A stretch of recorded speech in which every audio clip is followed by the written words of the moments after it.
अस्सलाम बेटा। बेटा पहले हमने छठे चैप्टर के अंदर जो है ना टाइप्स ऑफ बॉन्ड स्टडी किया हुआ है। उसके अंदर हमने ionic bond, covalent bond, coordinate covalent bond study किया है। तो बेटा जितनी भी नेचर के हमने बॉन्ड्स पढ़ लिए हैं, ये तीनों नेचर के बॉन्ड हमने जो पढ़े हैं, ये अगर आप सोचें बैठ के देखें तो ये बेटा सिर्फ ये बताते हैं कि दो एटम्स इलेक्ट्रॉन्स कैसे शेयर कर रहे हैं। आयनिक बॉन्ड में हमने पढ़ा कि इलेक्ट्रॉन डोनेट और गेन हो रहा है मेटल और नॉन मेटल के दरमियान। कोवैलेंट बॉन्ड के अंदर हमने पढ़ा दोनों एक जैसे एटम भी हो सकते हैं, डिफरेंट एटम भी हो सकते हैं। तो हमने पढ़ा म्यूचुअल शेयरिंग होती है, कोवैलेंस इलेक्ट्रॉन इकट्ठे रह रहे हैं, वो हेड टू हेड ओवरलैप से या वो पैरेलल ओवरलैप से, वो पोलर भी है नॉन पोलर भी है।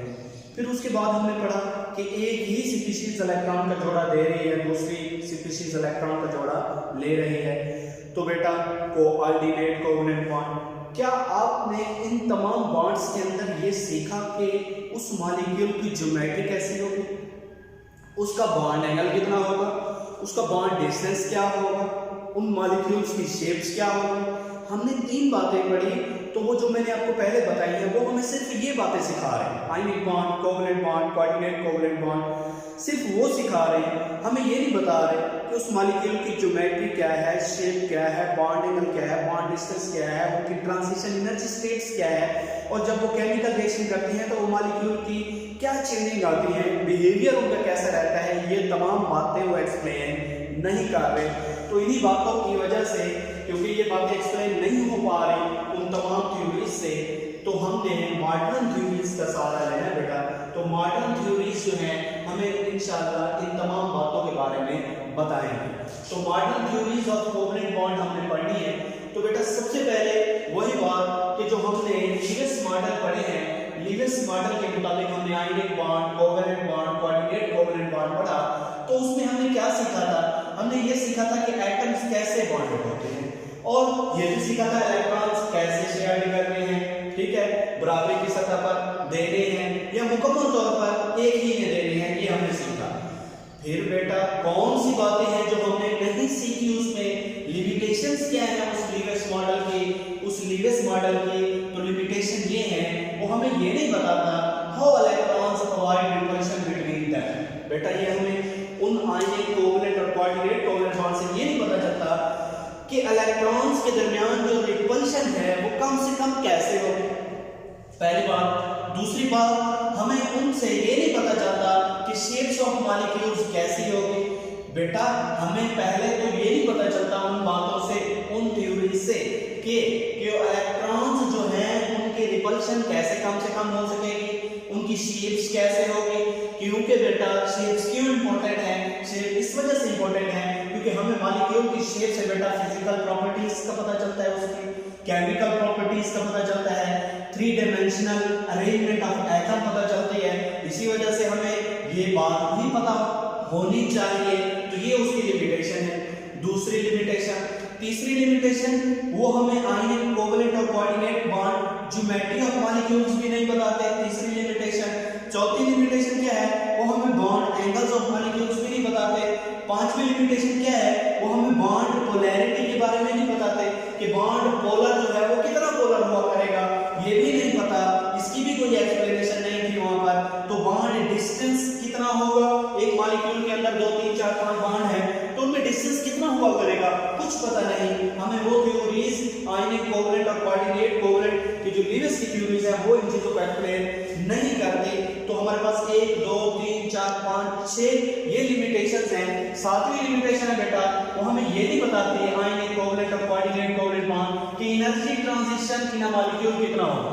एक मॉलिक्यूल जब बनता है तो उसमें एनर्जी की कितनी चेंजिंग आएगी, जब वो बनता है कितनी एनर्जी चेंज करेगा, कितनी एंथैल्पी चेंज होगी, कुछ पता नहीं वहां से हमें चला। तो behavioural features during chemical reaction की हमें पता नहीं चलता कि वो मॉलिक्यूल जो है आयनिक कोवैलेंट कोऑर्डिनेट कोवैलेंट मॉलिक्यूल जो बना है बॉन्ड से, तो बेटा जब वो किसी से रिएक्ट करेगा तो उसमें क्या चेंजिंग आएंगी, कितनी तब्दीलियां आएंगी, कैसी तब्दीलियां आएंगी, कुछ पता नहीं चलता। यानी वहां से इनकी कोई एक्सप्लेनेशन नहीं मिलती। तो ये 6 और 2 8 लिमिटेशंस हैं किसकी? लीविस मॉडल की। लीविस मॉडल क्या था? आपके पास ionic bond, covalent bond, coordinate covalent bond, ये लीविस मॉडल ही थे। हमें बता रहे थे कि एटम्स इलेक्ट्रॉन्स को कैसे शेयर करते हैं। तो वो उनकी लिमिटेशन ये है कि वो इलेक्ट्रॉन्स की रिपल्शन नहीं बताते, मॉलिक्यूल की शेप नहीं बताते, मॉलिक्यूल की ज्योमेट्री नहीं बताते, एंगल नहीं बताते, polarity, bond distance, energy transition और केमिकल रिएक्शन में उनका बिहेवियर नहीं बताते। तो बेटा इसके लिए कुछ मॉडर्न थ्योरीज हैं, आपके सिलेबस का हिस्सा है, तो उन मॉडर्न थ्योरीज को हम स्टडी कर लेते हैं। वो मॉडर्न थ्योरीज जो हैं हमें इन सारी बातों के बारे में एक्सप्लेनेशन देंगी एक एक करके। तो सबसे पहले है बेटा वेस्टर्न थ्योरी। सबसे पहले कौन सी है? Western theory. उसके बाद है वेलेस बॉन्ड थ्योरी। उसके बाद है मॉलिक्यूलर ऑर्बिटल थ्योरी। तो तीन थ्योरीज हैं जो आपके सिलेबस का यहाँ पर हिस्सा है, जिनसे हम सीखेंगे कि इलेक्ट्रॉन्स रिपल्शन कैसे कम से कम करते हैं। फिर हम सीखेंगे कि वैलेंस इलेक्ट्रॉन जो है कैसे बॉन्ड बनाते हैं, ज्योमेट्री कैसे होगी। फिर हम सीखेंगे कि ये ज्योमेट्री और बॉन्ड एंगल कितना हुआ करेगा, उसका बॉन्ड डिस्टेंस कितना हुआ करेगा, एनर्जी ट्रांजिशन कितनी हुआ करेगी। ये हम इन तीन थ्योरी से कुछ बातें सीखने की कोशिश करेंगे। उसके बाद है क्रिस्टल फील्ड थ्योरी और उसके बाद है लिगेंड थ्योरी। ये बेटा आपके सिलेबस का हिस्सा नहीं है, तो हमने इन तीन थ्योरीज को यहाँ स्टडी करना है। तो बेटा इन थ्योरीज के अंदर among these theories we will study Western theory, VDT and MOT for explaining electrons repulsion। इनसे हम क्या सीखेंगे? इलेक्ट्रॉन्स रिपल्शन कैसे कम से कम हो सकेगी, ज्योमेट्रिक्स हम मॉलिक्यूल्स की मालूम करना सीखेंगे, बॉन्ड एंगल्स मालूम करना सीखेंगे, बॉन्ड डिस्टेंस का पता चलेगा मॉलिक्यूल के अंदर। तो इन थ्योरी से हम ये सारी चीजें सीखेंगे। तो सबसे पहले है बेटा जी वेस्पर थ्योरी। कौन सी थ्योरी है? तो बेटा फर्स्ट ऑफ ऑल फर्स्ट जो थ्योरी है वो है वेस्पर थ्योरी। नाम से ज़ाहिर है वेस्पर जो नाम है VSEPR वेस्पर थ्योरी। बेटा V से वैलेंस, S से शेल, E से इलेक्ट्रॉन, P से पेयर, R से रिपल्शन। हाँ जी, पहला जो हमारा उन थ्योरीज के ऊपर आयनिक कोवेलेंट और कोऑर्डिनेट कोवेलेंट के ऊपर जो पहली लिमिटेशन भी यही थी। हम चाहते थे कि वो एक्सप्लेन करें इलेक्ट्रॉन्स के दरमियान रिपल्शन कितनी होगी या उस रिपल्शन को कम से कम कैसे किया जा सकता है। तो पहली थ्योरी इसी बात पर है, valence shell electron pair repulsion theory. बेटा इसका नाम क्या है? Valence shell electron pair repulsion theory. यानी कि ये थ्योरी किस चीज को एक्सप्लेन करेंगी? किसी भी एटम के आखिरी शेल में जो इलेक्ट्रॉन है उनमें जो रिपल्शन है वो कैसे कम से कम होगी उसको एक्सप्लेन कर रही है। कौन सी theory? Valence shell electron pair repulsion theory. तो बेटा इसकी बेसिक असम्पशन क्या है, इसके बेसिक पॉइंट क्या है? वैलेंस इलेक्ट्रॉन पेयर जो है आपके पास किसी भी एटम के जो वैलेंस इलेक्ट्रॉन होंगे बेटा, वो वैलेंस इलेक्ट्रॉन जो है दो तरह के होते हैं।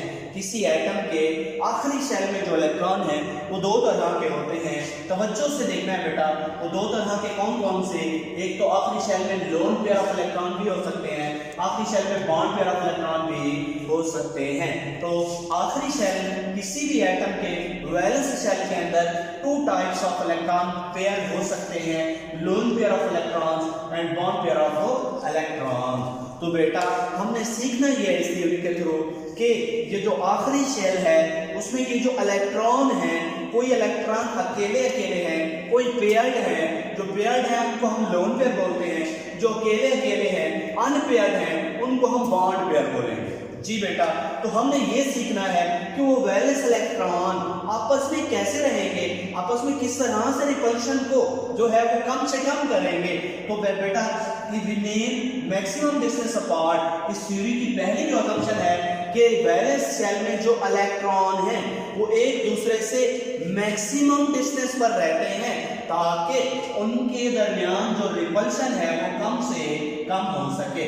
Valence electron pair remain maximum distance apart to minimise the repulsion between them. हाँ जी, किसी भी एटम के आखिरी शेल में जो इलेक्ट्रॉन है वो इतने फासले पर रहेंगे कि उनके दरमियान रिपल्शन कम से कम हो सके। अब हमने सीखा कि वैलेंस शेल में इलेक्ट्रॉन दो तरह के होते हैं, कुछ इलेक्ट्रॉन तो वैलेंस शेल के अंदर पेयर्ड होते हैं और कुछ अनपेयर्ड होते हैं। जो है पेयर्ड बेटा ये आखिरी शेल में क्या काम करते हैं, लोन पेयर, और जो अनपेयर्ड है ये क्या काम करते हैं, बॉन्ड बनाने में हिस्सा लेते हैं। इसी वजह से इनका नाम क्या है, बॉन्ड पेयर ऑफ इलेक्ट्रॉन। एक एग्जांपल मैंने यहाँ पर लिखी है, कोट की है ऑक्सीजन की, बेटा गौर से देखिएगा। ऑक्सीजन का एटॉमिक नंबर 8 है, electronic configuration 1s2 2s2 2p4। Valence shell के अंदर कितने इलेक्ट्रॉन हैं, 6 इलेक्ट्रॉन है। 2 + 4 कितने इलेक्ट्रॉन है, वैलेंस शेल के अंदर 6 इलेक्ट्रॉन है। तो वैलेंस शेल को मैंने उठा के यहाँ लिख दिया है 2s 2px 2py 2pz। हाँ जी, वैलेंस शेल क्या हो गया, 2s 2px 2py 2pz। 4 degenerate हो गए हैं यहाँ पर। हाँ जी, 4 ऑर्बिटल्स हो गए हैं यहाँ पर। तो वैलेंस शेल के अंदर इलेक्ट्रॉन्स फिलिंग किस रूल से होती है, कौन से रूल से फिलिंग करनी है। पहले तमाम डिफरेंट ऑर्बिटल्स के अंदर आपने सेम स्पिन के साथ इलेक्ट्रॉन्स को फिल कराना है। अगर जो इलेक्ट्रॉन बच गए फिर हम क्या करेंगे, सेम ऑर्बिटल के अंदर डिफरेंट स्पिन के साथ वही कुछ किया, एक इलेक्ट्रॉन यहाँ रखा, एक इलेक्ट्रॉन यहाँ, एक इलेक्ट्रॉन यहाँ, एक इलेक्ट्रॉन यहाँ, 4 इलेक्ट्रॉन हो गए। तो बेटा अभी भी 2 इलेक्ट्रॉन यहाँ से बचते हैं, वैलेंस इलेक्ट्रॉन। तो बेटा क्या करेंगे, सेम ऑर्बिटल के अंदर अपोजिट स्पिन के साथ इलेक्ट्रॉन्स रख दिए। तो ये बेटा ऑक्सीजन का वैलेंस शेल है। ये क्या है, ऑक्सीजन का वैलेंस शेल है। इस वैलेंस शेल को अगर गौर से देखा जाए तो इस ऑक्सीजन के आखिरी शेल के अंदर जो इलेक्ट्रॉन्स हैं वो 2 तरह के हैं। इलेक्ट्रॉन्स कितनी तरह के हैं, 2 तरह के हैं बेटा। एक इलेक्ट्रॉन ऐसे हैं जो पेयर्ड हैं, ये वैलेंस शेल है, सारा ही वैलेंस शेल है। ऑक्सीजन के वैलेंस शेल के इलेक्ट्रॉन्स 2 तरह के हैं। एक ऐसे हैं जो पेयर्ड हैं, जो क्या है, पेयर्ड हैं, जिन्हें क्या बोला जाएगा, लोन पेयर ऑफ इलेक्ट्रॉन्स।